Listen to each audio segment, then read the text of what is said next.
పాశ్చాత్య దేశాలు ఎన్ని ప్రయత్నాలు చేసినా పుతిన్ మాత్రం వాళ్ళకి లొంగలేదు. యుద్ధం కొనసాగిస్తున్నారే తప్ప ఎక్కడ కూడా ఆపలేదు.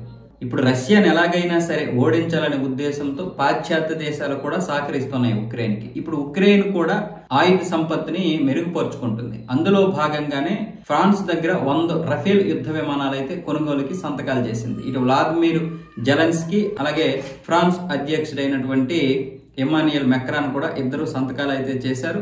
దీనికి సంబంధించి వివరణలు కూడా అటు ఉక్రెయిన్ దౌత్య కార్యాలయం అంటే ప్యారిస్ లో ఉన్నటువంటి ఉక్రెయిన్ దౌత్య కార్యాలయం అలాగే ఇటు మెక్రాన్ యొక్క అధ్యక్ష భవనం రెండూ కూడా ప్రకటన విడుదల చేశాయి.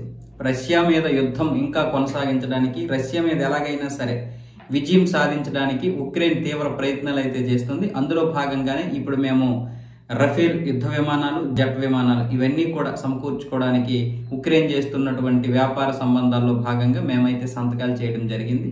ఇంకా ఉక్రెయిన్కి మేము అనేక విధాలుగా సహాయం చేయడానికి కూడా ముందుకు వస్తామని చెప్తున్నారు. అంటే ఇదైతే వ్యాపారమే, ఇది వ్యాపారమే. అమెరికా ఇస్తున్నటువంటి ప్రతిదీ కూడా వ్యాపారమే. ప్రస్తుతానికి అప్పిచ్చినా ఏం చేసినా వ్యాపారమే. అయితే ఇటు ఫ్రాన్స్ కూడా ఉక్రెయిన్ దగ్గర కొన్ని డ్రోన్లు తీసుకోబోతుంది. అంటే డ్రోన్లకి మంచి వ్యవస్థ ఎక్కడ ఉందంటే ఉక్రెయిన్ లో ఉంది. డ్రోన్లు మంచిగా తయారవుతాయి ఉక్రెయిన్. కాబట్టి ఆ డ్రోన్లు కూడా కొన్ని ప్యారిస్ అయితే కొనబోతుంది. దానికి సంబంధించినటువంటి సంతకాలు కూడా జరిగాయి.